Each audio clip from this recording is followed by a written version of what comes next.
আসসালামু আলাইকুম, নমস্কার বন্ধুগণ। আপনাদের সবাইকে আজকের দিনের স্বাগতম জানাইলাম, সালাম জানাইতেছি, নমস্কার জানাইলাম। আমি গত বুধবারে একটা ভিডিও দিয়েছিলাম যে আমি মাকই ক্ষেত করব, মাকইয়ের ক্ষেত লাগাবে 10 বিঘা জমিতে। এখন সেদিন আমি হাল প্রথম মেরেছিলাম,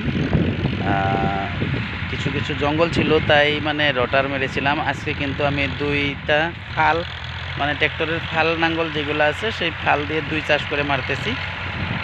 দেখেন বন্ধুগণ, অনেক মানে হাল মোটামুটি হয়ে গেল, সারা 10 বিঘা এরিয়াটি 2 চাষ করে হয়ে গেল আজকের মতো। হয়তো আর 2টা চাষ মারতে লাগবে, আজকে নয়, পরে আর 2 চাষ মাইরা আমি মানে মাকই লাগাইতে হবে। সবাই আমাকে পরামর্শ দিয়েছে, আগের ভিডিও আমি পরামর্শ করছিলাম, সবাই পরামর্শ দিয়েছে। ওদিকে বন্ধুরা আপনারা আমার সাথে থাকবেন।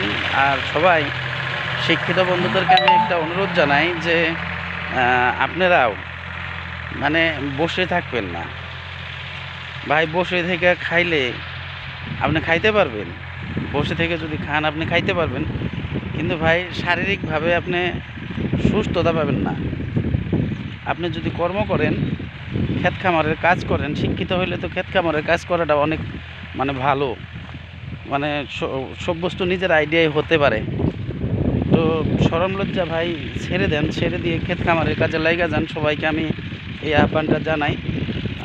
আপনারা সবাই দোয়া করবেন আর যাতে আমি এই আমার ক্ষেত খামারের কাজে, আমার এই মাকই ক্ষেত যে লাগাবো এখানে যাতে সফল হতে পারি, তার জন্য সবাই আমাকে পরামর্শ দিয়ে থাকবেন।